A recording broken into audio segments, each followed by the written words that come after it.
I've done a illustration of my golden bough, and I guess the first thing I want to say is my question is, how do we get out of our own way in order to self-realise?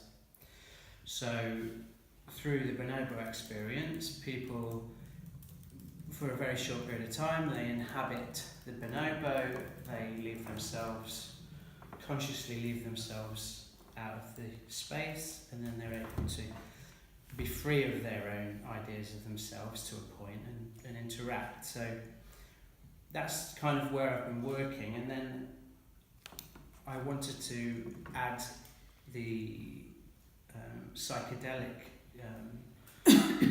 component so that people can experience, not at the same time, very clear, I don't want people having sex on drugs, that's not what I want to do. But I do want to see how having a psychedelic experience, what would happen 2 days later, having done a Bonobo experience, and maybe flip them over. So that's the way I'm going with my sort of actual research and testing out stuff. So I'll show you my golden bough. So this was a ring that my sister bought me in Brighton. Is it a spoon? It's a spoon, yeah. My favourite band's called R.E.M. And there's a song about bending spoons, and I saw this and my sister bought it me. So this is about family and community. And the song about envy. Huh? The song about envy. Yeah. And then I have in here some mushrooms. So these aren't psilocybin mushrooms, but they are wild mushrooms that I picked with my nephew in Nottingham, in the forest. And then to eat, or these are part of them? They're not edible, No, they're no. not. But these are a metaphor for the psychedelic experience, right? And in combination with this, bending spoons is kind of seen as a magical thing, you know, warping time and space. Magicians bend spoons, yeah. And then this is about collaborating. So my friend, he makes wands, and it was on my birthday actually. I went round to my friend's house, and he had got some wands, lots of wands, and I says, "Can I buy this?" And he says, "Yeah, you can buy it." I says, "Well, can I adapt it?" And he was like, "Yeah, I can't see why you can't adapt it. I'm not precious about it." So two things happened there. One thing was I was able to collaborate on something. So it wasn't really important for me to invent it or make it myself.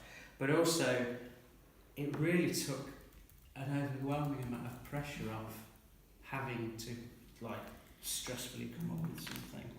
So I was able to delegate something very quickly so that it could give me space to enjoy Christmas. So this goes on here like this. Hang on. And then this goes over the top. Cool. Something like this. So you added the eyes that can see it all. So I added the eyes, yeah. Oh. So I've got a big sculpture at home which is just teddy bear eyes. But So- it looks like mushroom. I No, I thought thought it's it was mushroom mushroom. first. I thought these are mushroom. Now it's the eyes. It also looks like Eyes mushroom. Feel free to pass it around, Really? and I'll just explain the components of it and how they relate to my project. So it's called, and I don't know how to say that, eudaimonia, something. How would you say that? Eudaimonia? Okay. Is it Roman one? Yeah, it's Roman. So Eudaimonia. that means that eudaimonia is the highest degree of human happiness. So to be taken care of or by some external driven creative spirit. So this is a spirit that's outside of ourselves, that is the divine creative spirit. And they go on to say that it's really important that instead of considering yourself to have genius, that it's better to believe that genius is out there and we're able to interface with it. sort of something within us. It's something we can play with, we can explore with, we can sort of dance this miraculous life with. And the reason they say that is because they believe that if we consider genius to be outside of ourselves, then we protect our ego from the vulnerability of failure. And also, if it's outside of us, then it safeguards against arrogance and corrupting the ego through too much praise and feeling that you're amazing. So that's the name of my wand or golden bough. So the different elements of it, we talked about the spoon. This is about magic. This is about family and community. And obviously the mushrooms are about going into different altered states, and that's centrally where I'm wanting to test myself and go into these new realms. And I really wanted to encapsulate this golden bough to give me protection to do that and to be able to enable me to sort of make the right choices. So the crystal at the front, I kind of imagine that that's got the ability to detect fractures in everyday reality, and that it can sort of go into cavernous spaces and really sort of see what's out there, what we can explore. The eyes are just to keep my ego in check, really, and to see whether what I'm really doing is it for the ego's purposes or is it for a deeper purpose. So the eyes really are looking at me and asking me to see what's ethical and moral about what I'm doing and just keeping me in check. So that's what the eyes were for.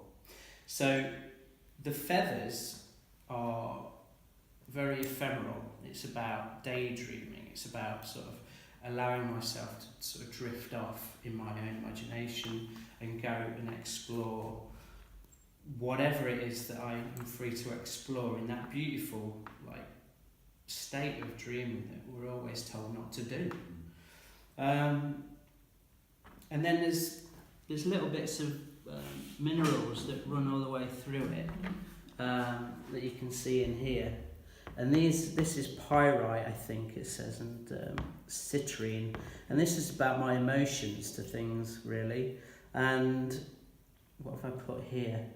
These minerals are selected to attract and embody joyous love and compassion, and also reveal my shadow of myself. So all those bits of myself that I don't like, that I think that people will reject me for, that's something that I think is really important to look into. So I think as far as the golden bough and the attributes, that's where I am with it. And then I've got skills and strategies, and I've just listed a lot of these things off, and I'll put them more into the proposal, not the proposal, the written thing. Essay. Yeah, the essay later. But one thing I really found interesting, I was talking to my friend over the New Year, and he's got a big weight problem. He's 27 stone. He gets really upset about not being able to lose the weight, and he's constantly battling with his future self. His future self is always trim, doesn't have any food problems, he's got all the time in the world, isn't stressed, and he's constantly getting judged by this idea of who he is, which always keeps him depressed. So I says, well, why don't you focus on the person you were yesterday and try and help that person out? Because that person is already sorted there, but this person was a bit pissed off. So what can you do for the person yesterday that makes life a bit better for him? So I started doing that myself. So I go to bed at night, I sort of offer what I can do for myself the next day, and also how much I've helped myself before. So that's something that I'm going to start to use as a strategy, just to make, because if I don't think about my past and my future selves, and I'm just here with me, it's quite lonely. But when I'm considering the person I was yesterday, I've got a bit more compassion for the person I was yesterday than I do for the person I am today. I think that's it. I could go on. Wow, Jason.